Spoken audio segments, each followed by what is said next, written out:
ಅಂಚೆಗೆ ತೆತ್ತಿನ ಪಕ್ಕ ನೀರು ಹಿಡಿದು ತೆತ್ತಿನ ಎಂಗ್ಲೆ ಗೊತ್ತಾಪಿ ಸೈಡ್ ತೆತ್ತಿನ ಮಾತ್ರ ಎಂಗ್ಲೆ ಗೊತ್ತಾಪುನಿ ಏತು ರಾತ್ರಿ ಏತು ಬರ್ಪುಣ್ಯ ಮಂಡದ ಏತು ಮುಟ್ಟ ಕಾಪುನಿ ಪುಲ್ಯಗಳ ಪುರ ಬರ್ತಾರೆ ಎಂಕ್ಲೆ ಒಂದಿನ 2 ದಿನ ಕಾಪೋಲಿ.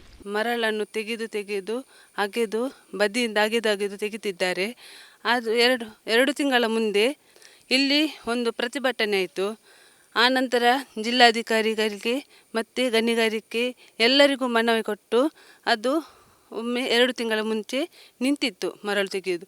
ಈಗ ಪುನಃ ತೆಗಿಲಿಕ್ಕೆ ಸ್ಟಾರ್ಟ್ ಮಾಡಿದ್ದಾರೆ. ಹಾಗೆ ಹಗಲು ರಾತ್ರಿಯಲ್ಲಿ ತುಂಬ ತೆಗಿತಿದ್ದಾರೆ. 6 ಗಂಟೆ ನಂತರ ಸ್ಟಾರ್ಟ್ ಮಾಡ್ತಾರೆ.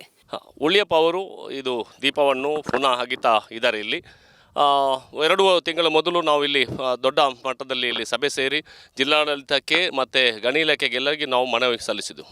ಮುಖ್ಯಮಂತ್ರಿ ಜಿಲ್ಲಾ ಉಸ್ತುವಾರಿ ಸಚಿವರಿಗೂ ಸಹ ನಾವು ಮನವಿ ಕೊಟ್ಟಿದ್ದೆವು. KDP ಮೀಟಿಂಗಲ್ಲಿ ಸಹ ನಮ್ಮ ಶಾಸಕರಾದಂಥ ಐವನ್ ಡಿಸೋಜ ಅವರು ಸಹ ಈ ವಿಷಯದಲ್ಲಿ ಪ್ರಸ್ತಾಪ ಮಾಡಿದರು. ಜಿಲ್ಲಾ ಉಸ್ತುವಾರಿ ಸಚಿವರು ಸಹ ಅವತ್ತು ಗಣಿ ಇಲಾಖೆ ಅವರಿಗೆ ಹೇಳಿದ್ದರು ಅದನ್ನು ಕೂಡಲೇ ನಿಲ್ಲಿಸಬೇಕಂತ. ಆದರೆ ಪುನಃ ಇಲ್ಲಿ ಸ್ಟಾರ್ಟ್ ಮಾಡಿದ್ದಾರೆ ತೆಗಿಲಿಕ್ಕೆ. ನಾವು ಇಲ್ಲಿ ನನಗೆ ಅನಿಸ್ತಾ ಇದೆ ಗಣಿ ಇಲಾಖೆ ಅವರು ಹೇಳಿದರು 45 ಎಕರೆಯನ್ನು ಜಾಗ ಇತ್ತು, ಈಗ 98 ಎಕರೆ ಜಾಗ ಆಗಿದೆ ಅಂತ. ನನಗೆ ಅನಿಸ್ತಾ ಇದೆ ಗಣಿ ಇಲಾಖೆ ಅವರು ಇಲ್ಲಿ ತೆಗಿಲಿಕ್ಕೆ ಅವರಿಗೆ ಪರ್ಮಿಷನ್ ಕೊಟ್ಟಿದ್ದಾರೆ, ಅಲ್ಲ ಅವರೇ ತೆಗಿಸ್ತಾ ಇದ್ದಾರೆ ಅಂತ ನನಗೆ ಅರ್ಥ ಆಗ್ತಾ ಇಲ್ಲ. ಇಲ್ಲಿ ಬರುವಂಥ ದೋಣಿಗಳು ನಮಗೆ ನೋಡಿ ಈ ದೋಣಿಯನ್ನು ನೋಡಿ ಈಗ ಆಚೆ ಹೋಗ್ತಾ ಇದೆ. ನಾನು ಕೇಳ್ತಾ ಇದ್ದೇನೆ ಜಿಲ್ಲಾಡಳಿತ ಅವರು ನಾಳೆ ಎಲ್ಲ ಪ್ರಜಾಪ್ರಭುತ್ವ ದಿವಸ ಅಂತ ಮಾನವ ಸರಪಳಿಯನ್ನು ಮಾಡಲಿಕ್ಕೆ ಹೊರಟಿದ್ದಾರೆ. ಇಲ್ಲಿ ಪ್ರಜಾಪ್ರಭುತ್ವದಲ್ಲಿ ನಮ್ಮ ದಕ್ಷಿಣ ಕನ್ನಡ ಜಿಲ್ಲೆಯಲ್ಲಿ ಈಗ ಮಾನವ ಸರಪಳಿ ಮಾಡ್ತಾ ಇದ್ದಾರೆ. ಆದರೆ ಇಲ್ಲಿ ಜೀವಿಸುವಂಥ ಉಳಿಯಪ್ಪ ಅವ್ರ ನಿವಾಸಿಗಳಿಗೆ ಅವರಿಗೆ ಯಾವುದೇ ಒಂದು ಆಧಾರ ಸ್ತಂಭ ಆಗದೆ ಇವು ಯಾವ ಮುಖದಲ್ಲಿ ಇವರು ಪ್ರಜಾಪ್ರಭುತ್ವ ದಿವಸ ಒಂದು ಮಾಡ್ತಾ ಇದ್ದಾರೆ ಅಂತ ನನಗೆ ಅರ್ಥ ಆಗ್ತಾ ಇಲ್ಲ. ನಾನು ಜಿಲ್ಲಾಡಳಿತಕ್ಕೆ ನಾನು ಕೇಳ್ತಾ ಇದ್ದೇನೆ, ನೀವು ನಾಳೆ ಎಲ್ಲ ಇಲ್ಲಿ ಮಂಗಳೂರಿಗೆ ಒಂದು 20,000 ಲಾಡುವನ್ನು ಮಾಡ್ತಾ ಇದ್ದೀರಾ, ಬಂಟ್ವಾಳಕ್ಕೆ ಒಂದು 20,000 ಲಾಡು ಮಾಡ್ತಾ ಇದ್ದೀರಾ. ಯಾಕೆ ಹಾಗಾದರೆ ಉಳಿಯಪ್ಪ ಅವರನ್ನು ಅವ್ರಿಗೆ ನಿವಾಸಿಗಳಿಗೆ ನೀವು ವಿಸಾ ಕೊಟ್ಟು ಬಿಡಿ, ಯಾಕೆ ಇವ್ರಿಗೆ ಸಾಯಲಿಕ್ಕೆ ನೀವು ಹೇಳ್ತಿದ್ದೀರಾ, ಯಾಕೆ ಬಿಡ್ತಿದ್ದೀರಾ? ಹಾಗಾದರೆ ಯಾವುದು ಇಲಾಖೆ ಇಲ್ವಾ? ಗಣಿ ಇಲಾಖೆಯಲ್ಲಿ ಸತ್ತೋಗಿದೆಯಾ? ಗಣಿ ಇಲಾಖೆ ಅವರು ಇಲ್ಲಿ ಬರುವಾಗ ಕಳ್ಳರ ದೋಣಿಯಲ್ಲಿ ಹೋಗ್ತಾರೆ. ಕಳ್ಳರನ್ನು ಹಿಡಿಲಿಕ್ಕೆ ಕಳ್ಳರ ದೋಣಿಯಲ್ಲಿ ಹೋದರೆ ಹೇಗೆ ಸಿಗ್ತಾರೆ ಕಳ್ಳ? ಅವರು ಕಳ್ಳ ಅಂತ ಹೇಗೆ ಹೇಳ್ತಾರೆ?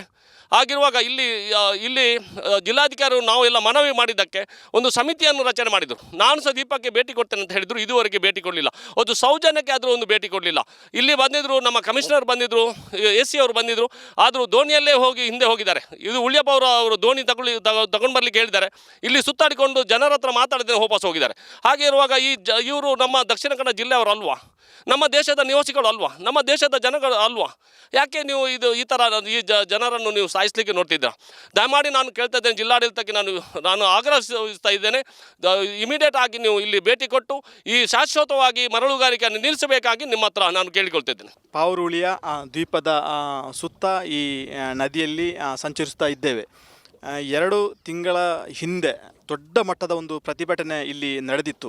ಕಾರಣ ಏನಂತ ಹೇಳಿದರೆ, ಇಲ್ಲಿನ ಆ ದ್ವೀಪವನ್ನು ಅಕ್ರಮ ಮರಳು ಮಾಫಿಯಾ ಅವರು ಅಗೆದುಕೊಂಡು ಹೋಗ್ತಿದ್ದಾರೆ. ಇಲ್ಲಿಯ ಹೊಯ್ಗೆಯನ್ನು, ಇಲ್ಲಿಯ ಮರಳನ್ನು ಅಕ್ರಮವಾಗಿ ಸಾಗಿಸುತ್ತಿದ್ದಾರೆ. ಹಾಗೂ ಈ ದ್ವೀಪದ ನಿವಾಸಿಗಳನ್ನು ಈ ನದಿ ನೀರಲ್ಲಿ ಮುಳುಗಿಸುತ್ತಿದ್ದಾರೆ ಎಂಬ ಒಂದು ವರದಿಯ ಮೇರೆಗೆ ನಾವು ಇಲ್ಲಿಗೆ ತಲುಪಿದ್ದೆವು. ಹಾಗೂ ದೊಡ್ಡ ಒಂದು ರೀತಿಯ ಆಂದೋಲನವನ್ನು ಇಲ್ಲಿ ಮಾಡಿದ್ದೆವು. ಸಮಾನ ಮನಸ್ಕರ ಸಂಘಟನೆಗಳು ಇಲ್ಲಿಗೆ ಧಾವಿಸಿದ್ದವು.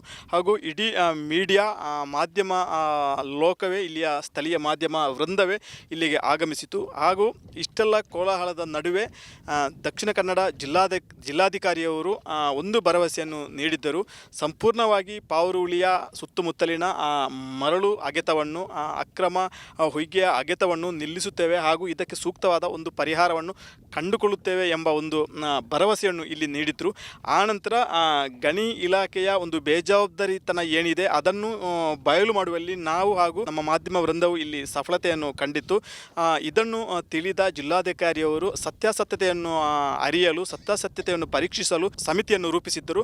ಆ ಸಮಿತಿಯನ್ನು ರಚಿಸಿ 2 ತಿಂಗಳು ಕಳೆದರೂ ಕೂಡ ಇನ್ನೂ ಕೂಡ ಈ ಸಮಿತಿಯ ವರದಿಯು ಜಿಲ್ಲಾಧಿಕಾರಿಗಳ ಕೈಗೆ ಸೇರಿಲ್ಲ. ಹಾಗೂ ಯಾಕೆ ಈ ವರದಿಯು ಜಿಲ್ಲಾಧಿಕಾರಿಗಳ ಕೈಗೆ ಸೇರಿಲ್ಲ ಎಂಬ ಒಂದು ಪ್ರಶ್ನೆಗೆ ಇದುವರೆಗೂ ನಮಗೆ ಮಾಧ್ಯಮ ವೃಂದಕ್ಕೆ, ಮಾಧ್ಯಮ ಲೋಕಕ್ಕೆ ಉತ್ತರವು ದೊರಕಿಲ್ಲ.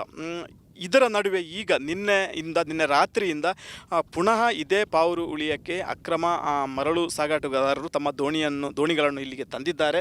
ಹಾಗೂ ನಿನ್ನೆಯಿಂದ ಪುನಃ ಈ ದ್ವೀಪವನ್ನು ಅಗೆಯುವಲ್ಲಿ ಸಫಲರಾಗಿದ್ದಾರೆ, ತೊಡಗಿಕೊಂಡಿದ್ದಾರೆ.